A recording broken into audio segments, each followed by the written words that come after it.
The third thing that we're going to do is we're going to get you on the treadmill, and then we're really going to take a look at what's going on with the performance of your foot. I really like to see the barefoot performance first, and the reason I like to look at the barefoot performance first is because we can see how your foot is performing in its most natural state, and that's the state that we want it to perform in inside your shoe as well.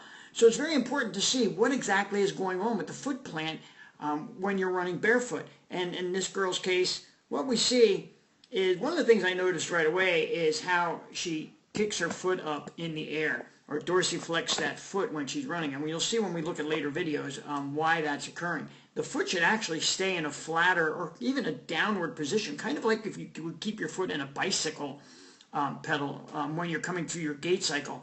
That tension of dorsiflexing your foot stresses the tibialis anterior, it stretches the tendons in the ankles, and can lead to some overuse stuff later on down the road.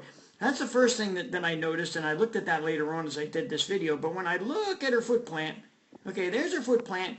She's actually coming down pretty much on her midfoot, although she really has to engage a lot of muscles to get back there. But as we can see, we're not seeing any eversion here or any inversion here.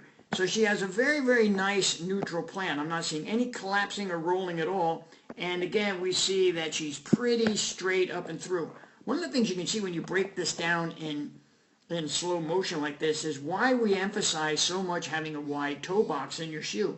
Now you can see it implant, and on this foot especially, how her toes are splaying out naturally when they hit the ground. That's what your toes should do. There's where balance and better shock distribution comes from. It also, again, can release a lot of stress up in the middle of your foot as opposed to when they're squeezed together. And I take her through to the next foot. Again, we see that little bit of dorsiflexion, and this can also be caused by the treadmill. So a lot of times I'll look at them run outside afterwards to see if that's happening as well.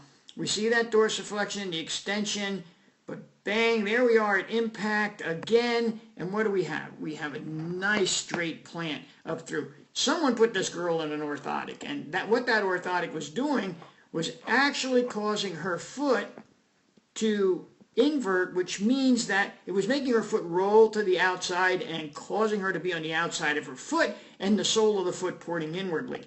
But again, you can see how the toes splay out very naturally. Again, why we look for width in the front of the shoe that allows your feet to do that. That is one of the key ingredients to avoiding a lot of foot injury down the road.